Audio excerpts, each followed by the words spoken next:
and the verse is 38. Atma ichamrite vriksha sinchi nirantaram. Atma ichamrite vriksha sinchi nirantaram. Tahate asankhya pala vrikshera upara. Tahate asankhya pala vrikshera upara. Atma ichamrite vriksha sinchi nirantaram. Atma ichamrite vriksha sinchi nirantaram. Tahate asankhya pala vrikshera upara.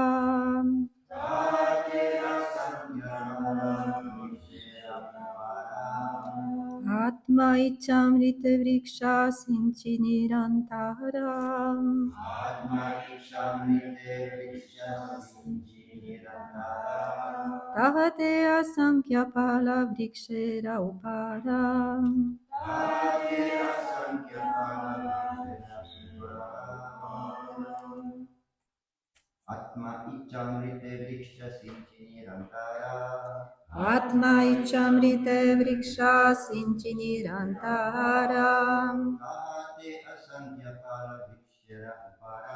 Tahate asankhya pala vrikshera upara. Atma ichamrite vriksha sinchi nirantaram. Atma ichamrite vriksha sinchi nirantaram. Tahate asankhya pala vrikshera upara. Tahate asankhya pala vrikshera upara. Atma ichamrite vriksha sinchi nirantaram. Atma ichamrite vriksha sinchi nirantaram. Tahate asankhya pala vrikshera upara. Tahate asankhya pala vrikshera upara. Atma ichamrite vriksha sinchi nirantaram. Tahate sankhya pala vrikshera upara.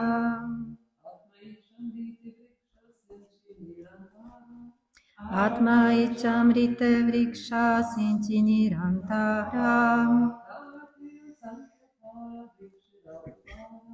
Tahate asankhya pala vrikshera upara.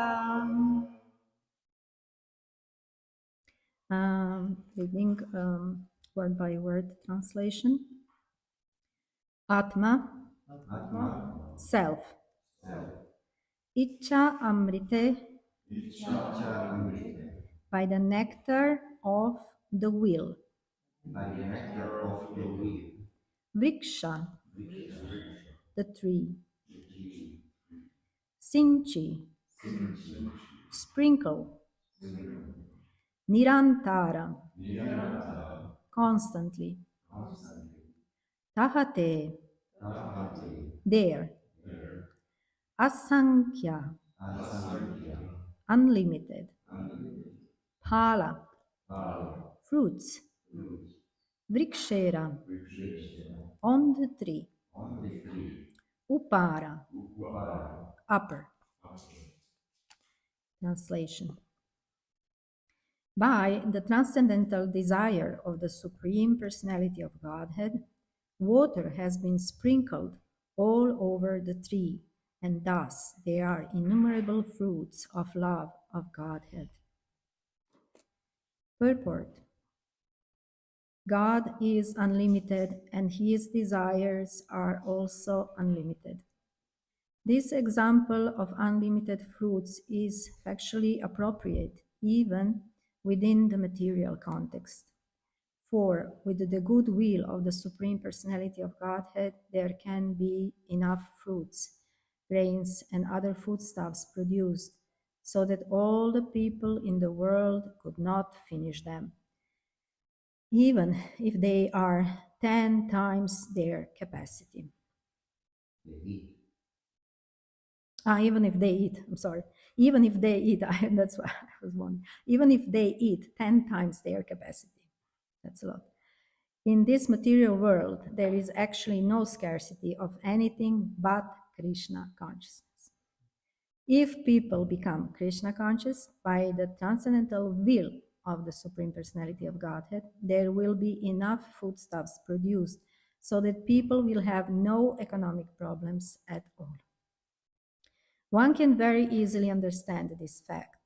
The production of fruits and flowers depends not upon our will, but the supreme will of the personality of Godhead.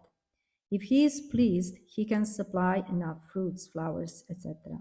But if people are atheistic and godless, nature, by his will, restricts the supply of food.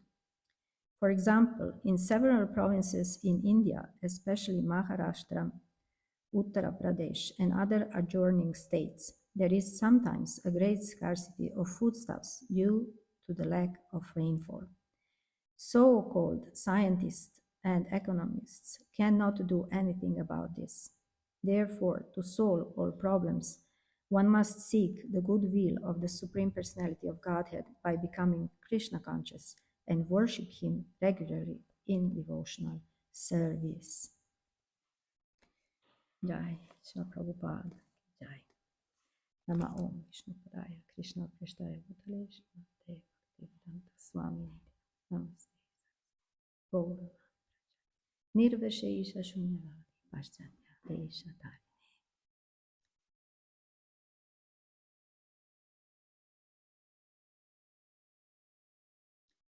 Very beautiful chapter and very beautiful verse. Each one of them is kind of similar. Lord Chaitanya is describing us this amazing transcendental tree, which is he himself, and how by his will and his mercy, unconditional love for all the living entities, he comes and wants everyone to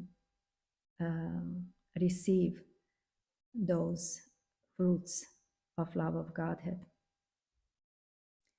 And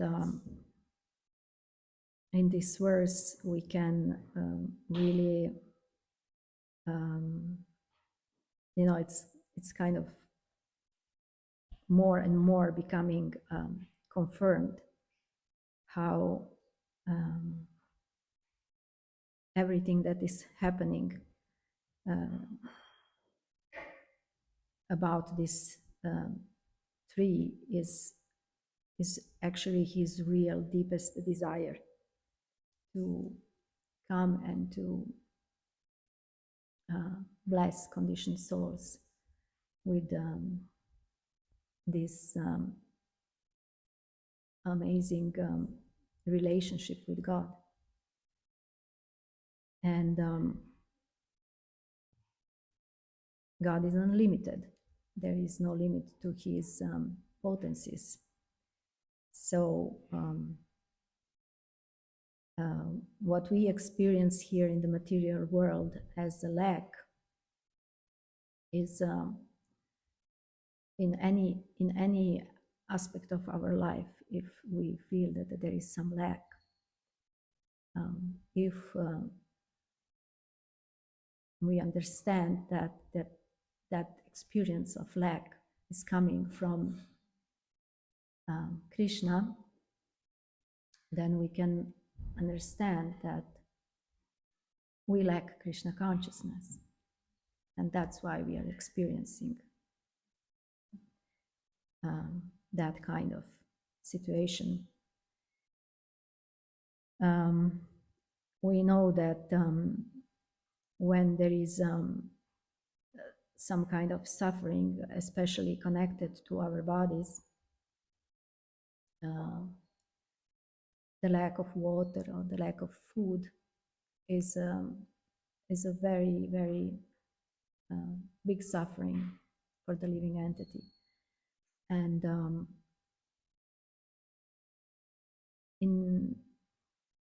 we could either, in those situations, we could either become angry with God and say, why are you not supplying to me what I need, or we can surrender to God and understand that by experiencing those scarcities, we are actually moved into the direction of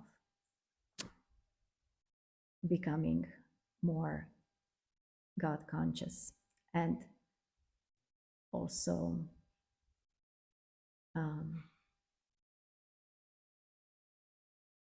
have faith and trust in Him in any circumstances. So it is really interesting to observe how Srila Prabhupada says that if there would be in this world the society which understands God and appreciates God, and in this way cultivates qualities which are connected to God consciousness, opposite to greediness and egoistic possessiveness, then we would have enough food for everyone. But as we can observe,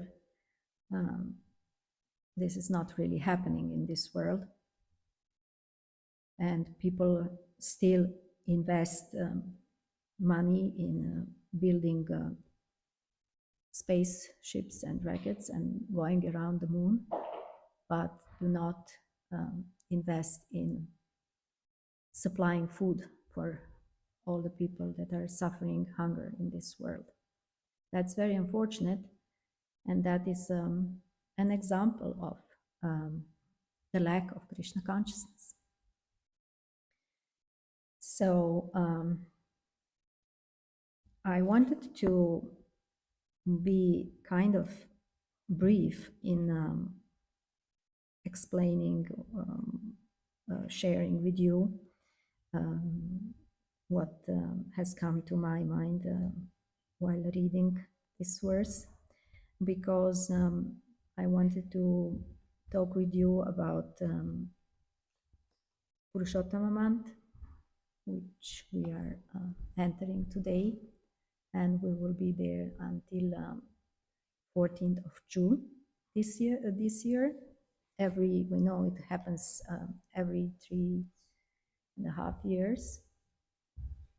So if you would like to add something about the verse or about the purport, or you have any reflection, question, or something you want to say, you can do it now, and then we can go to Purushottama month story, or like becoming conscious of it. So, yes, please. Yeah. How would you explain this to somebody who's not even believing in God? Like this knowledge that God is supplying everything we need, works for somebody who has some practical experience. I guess all of us have the experience that Krishna does take care of us in some way or another in our daily life. But people who do not have this experience, how can they believe in that?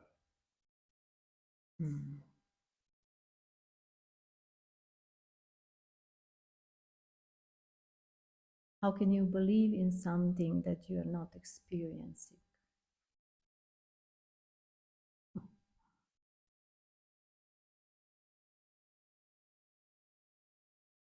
I don't know. Vinay, please help. What I learned in the lecture so far, that you must have association with people who have this state.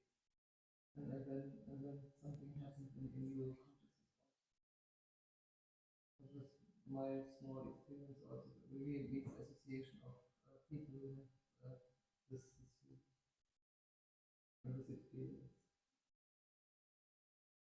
Yes, that's definitely something. But you can theoretically explain everything, but experience is experience. You know, we know that we can plant the seed in the earth, but if we don't water it, if no rain comes, what is our experience? It doesn't grow. It dies. It dries and it dies. So experience, God is actually experience. That's why a devotee sees God in everything and in everyone. Because you are experiencing. So it is mystical. I cannot explain to you what it means to be a mother of a child. It is a unique experience. You can be blessed by God to have or not have. I cannot explain to you what is the taste of a ripe mango if you have never tasted mango. How can I explain this? Tastes like, sweet and juicy and kind of, it has some special smell and flavor. Do you experiencing it? Are you experiencing? Impossible. Experiencing God is actually really a mercy. We are all blessed by that. So we can only pray and try our best to kind of inspire others to also feel and experience God. And of course, in the presence of a pure devotee, people have a direct experience of God, which they cannot really explain. I again and again watch Srila Prabhupada's memory of Srila Prabhupada's disciples. And some of them had a very brief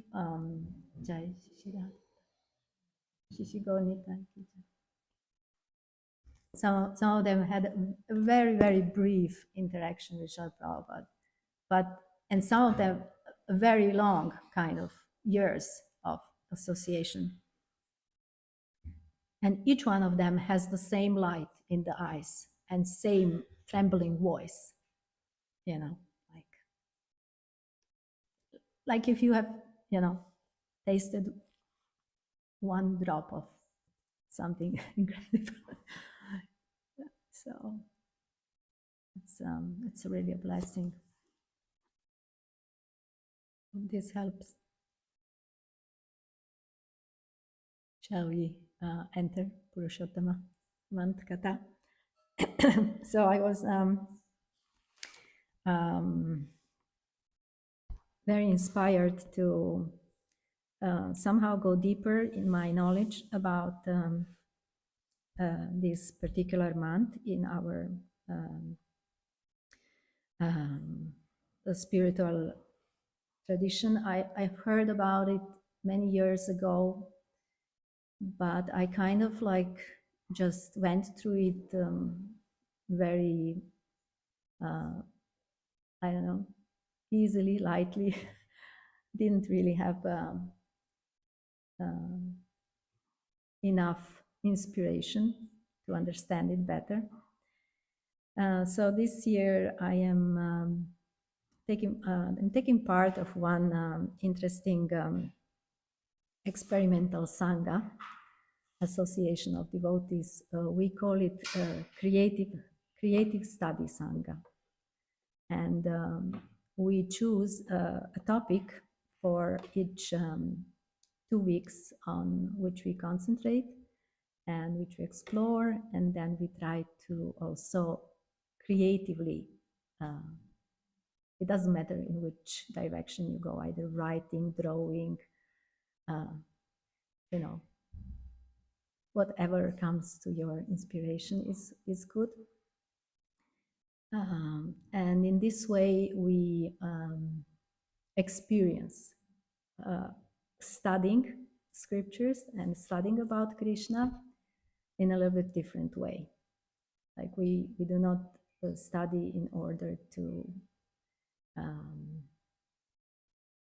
gain knowledge only, but we want to see how that what we learn is touching our heart and is moving us towards Krishna. So we have now for this week. Yesterday evening we had a session, and for the next week we had the Purushottama month exploration, how to consciously go through this month with the understanding of how important it is. So I came across a very nice article on Shri Mayapur Chandrodaya Mandir page. It is from Sunanda Das. It comes from 2019. I guess we had Purushottama month in 2019. So he writes the enchanting story of Purushottama month from Padma Purana. And I'm now briefly going to tell you the story. We don't have so much time, so we'll go fast through it, but I'm encouraging you to see all the details. So once upon a time, we had thousands of sages coming together to the holy place of Naimisharanya because they wanted to perform sacrifice. To their very good fortune, Sutta Goswami arrives with his disciples, and he tells them that he is just coming back from Hastinapur after listening to Shukadev Goswami telling Srimad Bhagavatam to Parikshit Maharaj. So he is very, very inspired to have a exchange with them in a giving them some kind of katha, some kind of narration, which will be very, very inspiring to them. And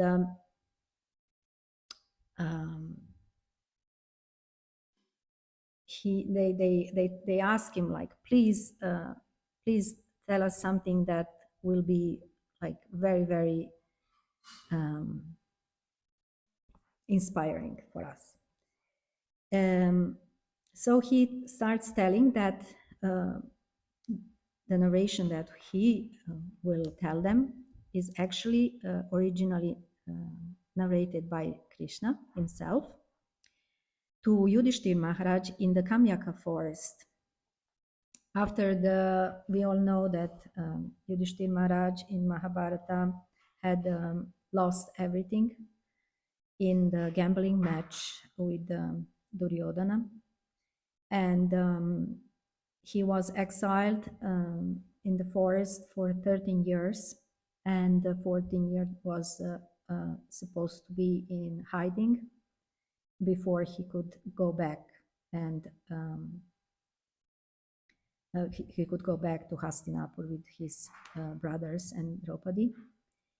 And Krishna comes to visit Pandavas and wants to explain to them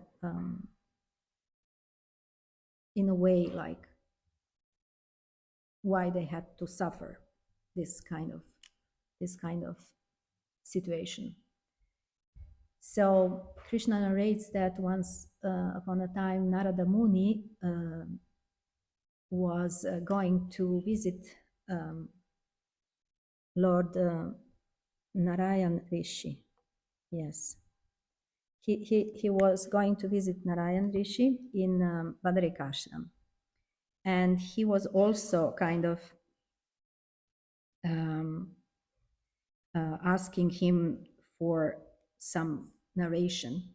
So it's interesting that always in those stories we have like conversations which happened between someone who tells us the next conversation. So Narada Muni was asking, "O Lord, in this material world, all living entities are busy, engaged in sense gratification. They have all forgotten the ultimate goal of life. Therefore, please explain something which will be helpful both for householders and sages in the renounced order like me. Something that will help us attain self-realization and return back to Godhead." So Lord Narayana smiled and said, "I will tell you a very important pastime, which happened when an extra month happened to appear in the world." So if you research, there is a kind of mathematical reason why we have a 13th month in happening in every 3 years,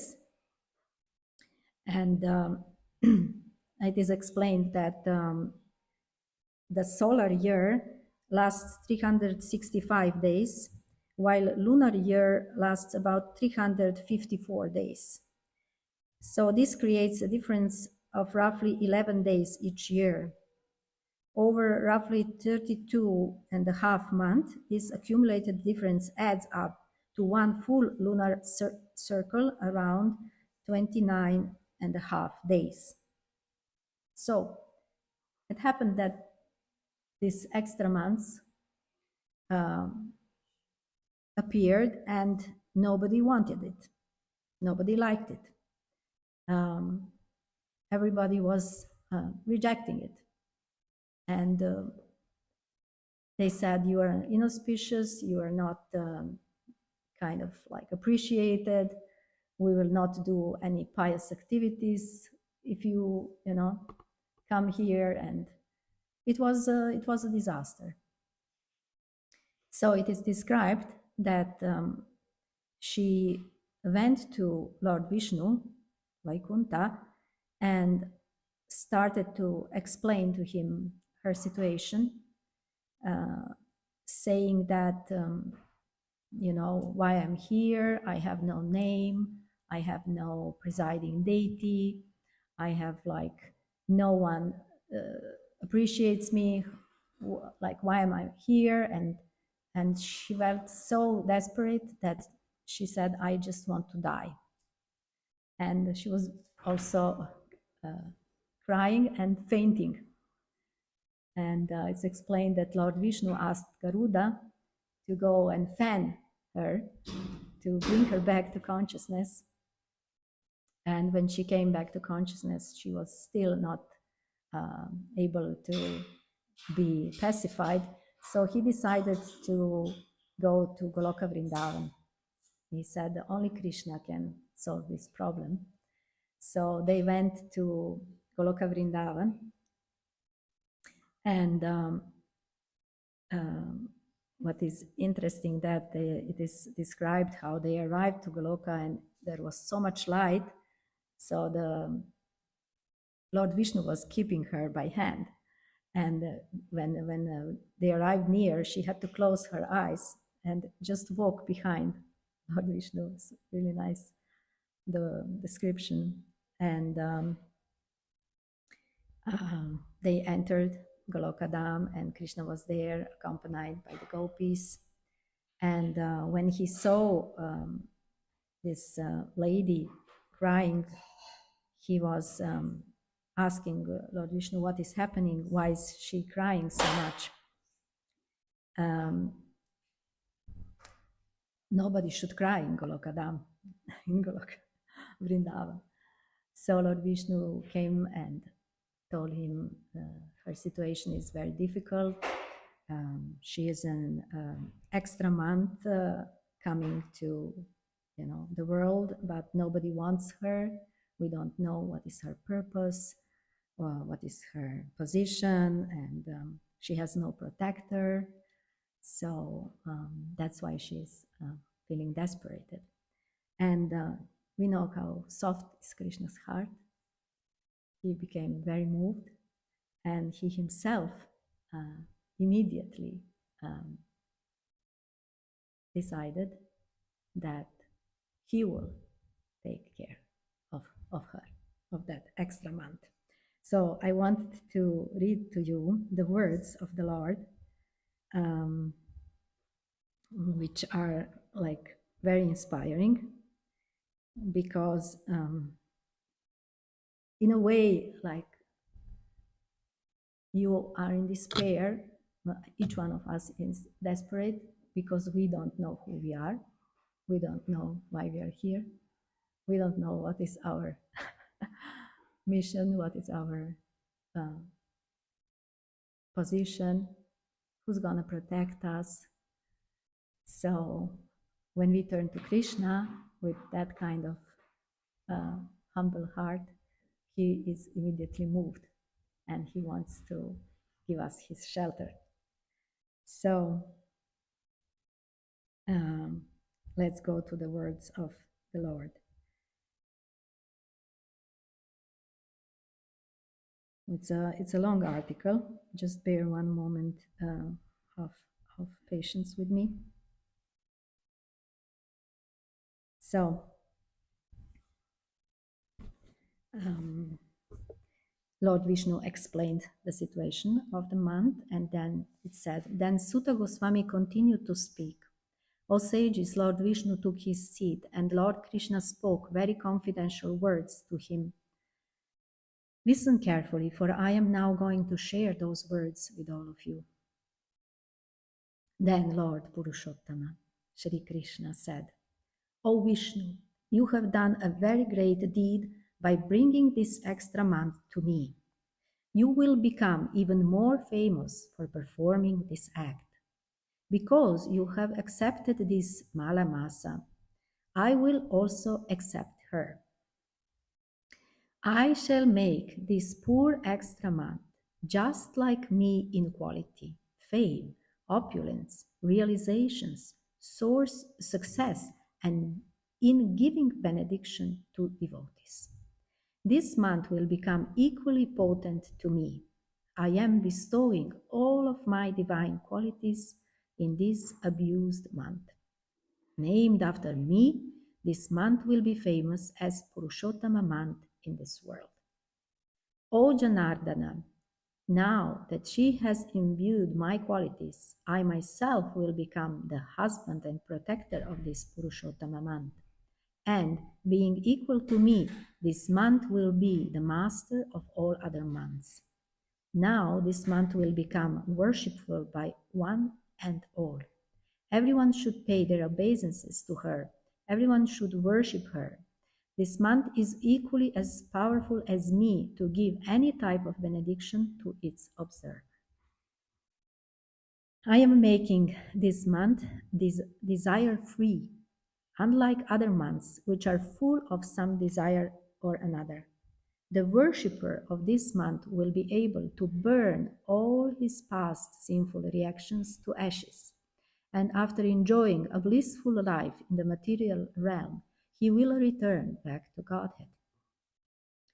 O Gauradvaja, Lord Shri Krishna continued, my Goloka is unattainable to performers of austerities, Mahatmas engaged in pious activities, to people who maintain celibacy, or to those who fast their whole life's duration.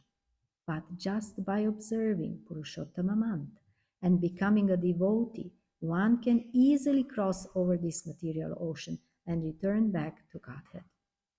Observance of this Purushottama month is the best of all austerities.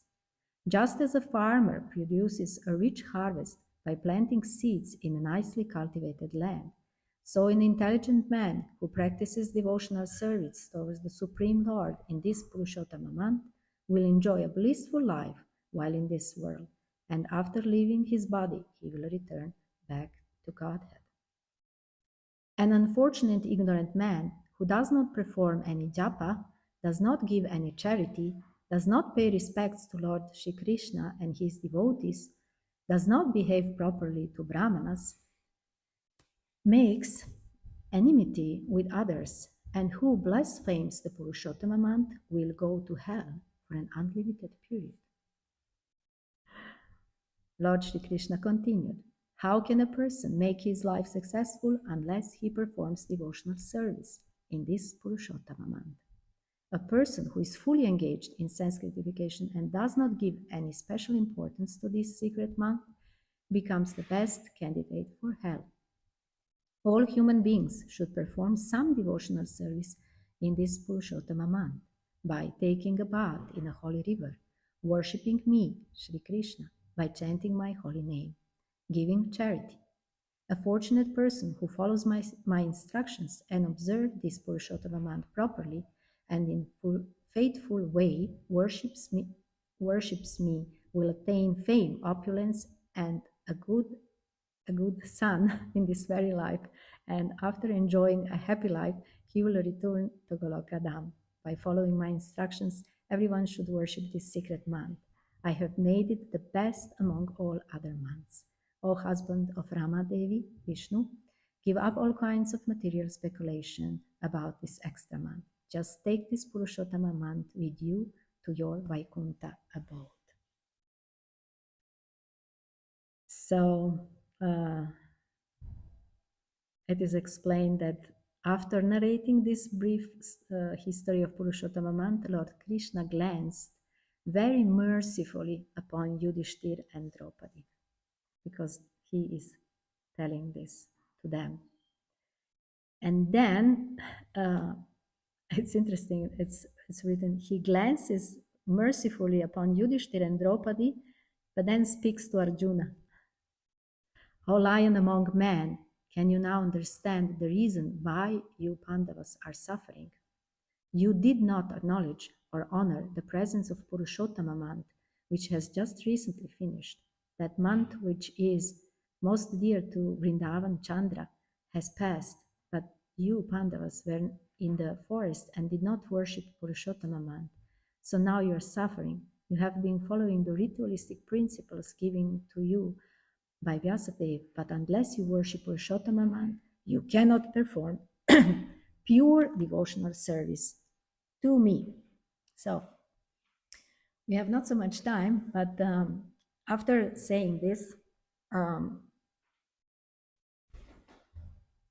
Krishna is actually encouraging Pandavas to take shelter of this Purushottama month, which was just in that moment happening. It is explained that they did this. When Krishna left, they performed everything that was, they consciously worshipped Purushottama month, and they were given great merits. And that's why they could remain hidden in the last year of their exile and then return to Hastinapur. There is also now a part which explains in a particular Draupadi's suffering because of, when she was insulted and humiliated in the great assembly of the Kauravas by Dushasana. But I don't know if I can tell it. It's coming late. I don't want to. You can explain. Okay, so it is said that Draupadi in her previous life was born in a Brahminical family by a very famous rishi. His name was Medhavi Rishi. But she wasn't, while her father was alive, he didn't find a husband for her. And she was very beautiful, very qualified in every regard. But when the father died, she remained alone, and in a way very sad, and she didn't know really how to behave because she couldn't find purpose in her life. So it happened that Durvasa Muni comes to visit Medhavi Rishi because they were friends. And she tells him, my father has passed and I am here alone. I have no husband. I have no purpose in life. Like, what shall I do? And Durvasa Muni tells her something interesting. O beautiful one, 3 months from now, the most auspicious Purushottama month will begin. This sacred month is most dear to Lord Shri Krishna. Just by taking a holy bath in this month, a man or woman can become completely sinless. This Purushottama month is more glorious than all other months, including Kartik month. The glories of all other months is not even equal to 1/16 of the glories of Purushottama month. The merit of a person who takes a holy bath even once in this month is equal to the merit of taking bath in the Ganges for 12,000 years, or the merit achieved by a person who takes a bath in the holy waters of Ganges or Godavari when Brihaspati, Jupiter, enters the Leo lion. If you will take a holy bath, give in charity, and chant the holy name of Krishna during this month, all your miseries will go away. You will attain all kinds of perfection, and all of your desires will be fulfilled. Please follow my advice. Please do not forget to worship the forthcoming Purushottama month very sincerely. What happened is that she didn't believe. She didn't believe. She kind of said, "Oh, great sage, you are lying.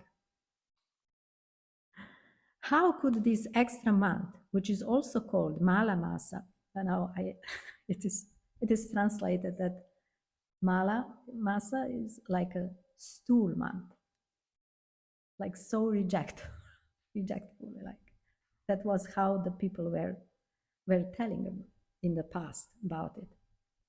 How can this Malamas be superior to other great months like Magha, Kartika, and Vaishak?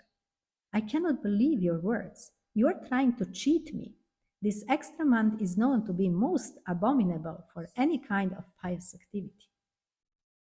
Hearing these words of the Brahmana girl, Durvasa became very angry. His whole body started burning and his eyes became red. But remembering the helpless condition of the girl, he consciously controlled himself. Very important. He said, "O ignorant soul, I am not going to curse you because your father was a good friend of mine. You are in such a helpless condition, being an ignorant child. You cannot understand the Shastric conclusion. I am not going to take your offenses toward me seriously. But at the same time, I cannot and should not tolerate your offenses towards Purushottama month. In your next life, you will certainly reap the results of your offensive words." So that's a very, very special situation. So she was now very bewildered. What to do? So when Durvasa Muni left, Krishna explains that she kind of lost all her opulences, all her beauty, all her good qualities went away, and she decided to worship Lord Shiva in order to somehow save herself. So she began to perform austerities to please Lord Shiva. And Krishna says she did it for 9,000 years. And, you know, like in the summer season, she would sit and meditate surrounded by fire. And it's description like of what she did to please Lord Shiva. And when finally Lord Shiva appeared before her, it said that just by the appearance of Lord Shiva, all the beauty and good qualities came back to her. And then he asked her, so I am pleased by your austerities. What do you want from me? Ask a boon. So it's very interesting. She was answering to Lord Shiva, O friend of the poor, if you are pleased with me, please give me a husband. Repeatedly speaking the same word, give me a husband, 5 times. The girl then went silent. Then Lord Shiva replied, let it be. You have asked for a husband 5 times, and so you will get 5 husbands. that is how Draupadi gets 5 husbands. And it's described that very briefly after that. I mean, she was quite kind of like, oh no, like that was not what I wanted.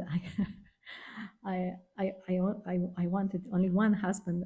Like when you are emotional, you are repeating something. So she was asking Lord Shiva to remove his boon, but he said that's impossible for me.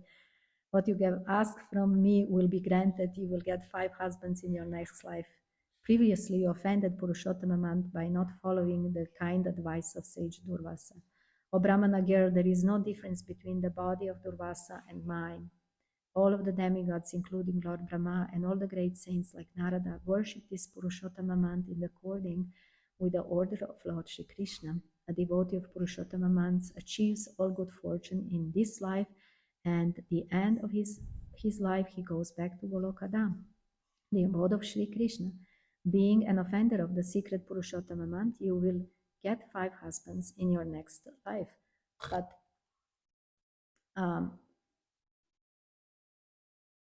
the point is that it seems like she was still not purified from that offense, from the words of Lord Shiva. She received the boon, but she wasn't really purified from that. So after a short time, she left her body, and it is described that she will manifest in the there was a king, very famous king Drupada. It is all described in Mahabharata. He was performing special sacrifices to obtain powerful children. So she came out of the sacrificial fire and became his daughter. And we know that she will have 5 husbands, but she will also suffer. So Krishna is describing, has now become famous in the world as Draupadi. She is none other than your present wife. Because she blasphemed Purushottama month in her previous life, she was insulted by Dushasana in front of the whole Kuru assembly in the presence of all her Pandava husbands. Fortunately, she remembered me, Shri Krishna, and took my shelter. Forgiving her offenses, I protected her from the most abominable condition and saved her from the hands of Dushasana. O dear Pandava brothers, please don't forget to worship the forthcoming Purushottama month. A person who blasphemes Purushottama month and does not worship her and does not worship me will never attain good fortune. So this Purushottama month is fully potent to fulfill all your desires and remove all miseries. Now your 14 years of forest life is coming to an end. Please worship this Purushottama month sincerely, for it will bestow all good fortune upon you. 9 o'clock.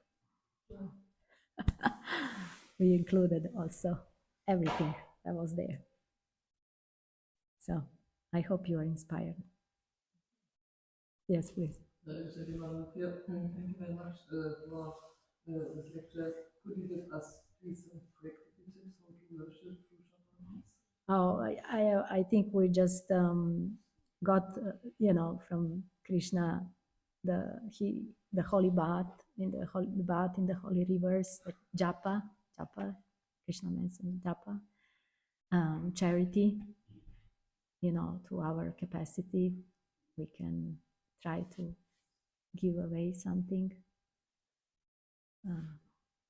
I encourage you, like, giving presents if you cannot really, like, give something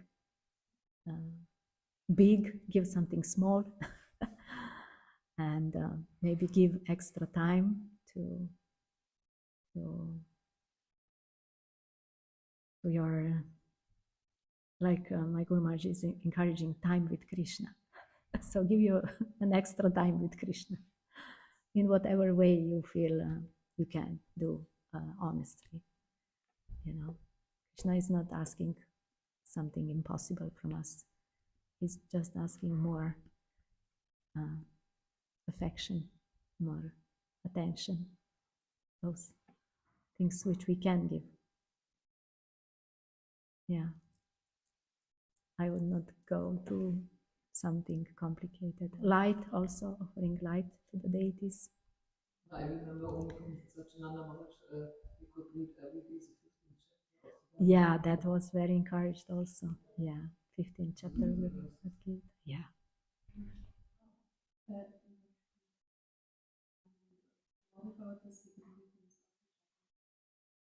Oh, yeah.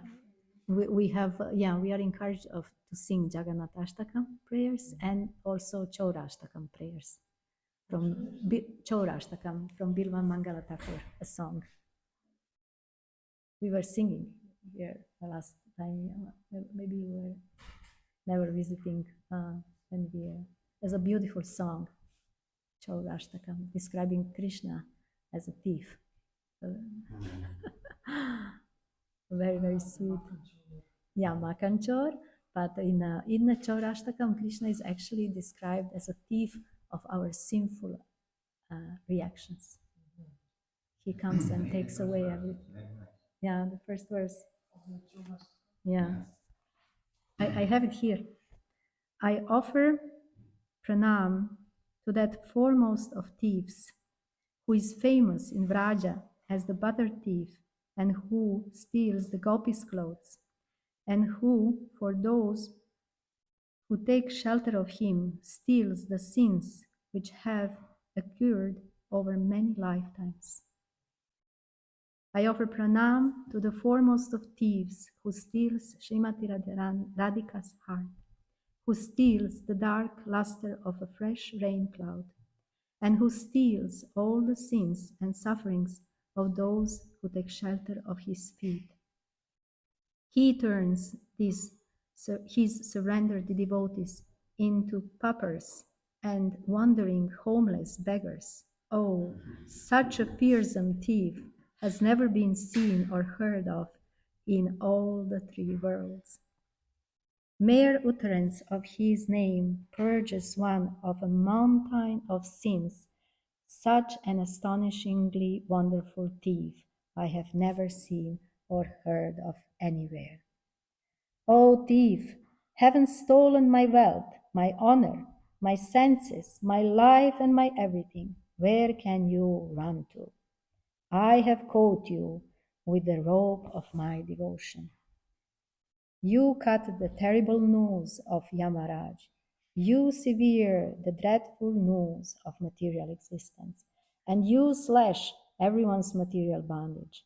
But you are unable to cut the knot fastened by your own loving devotees. O stealer of my everything, O thief, today I have imprisoned you in the miserable prison house of my heart, which is very fearful due to the terrible darkness of my ignorance. And there, for a very long time, you will remain, receiving appropriate punishment for your crimes of thievery. O Krishna, thief of my everything, the noose of my devotion remaining forever tight, you will continue to reside in the prison house of my heart, because I will not release you for millions of eons. Yeah, it's very beautiful. Yes.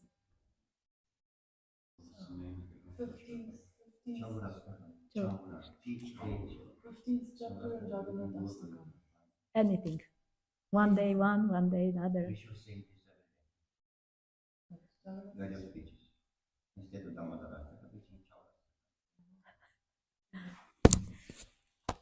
Just do what you are inspired, and yeah.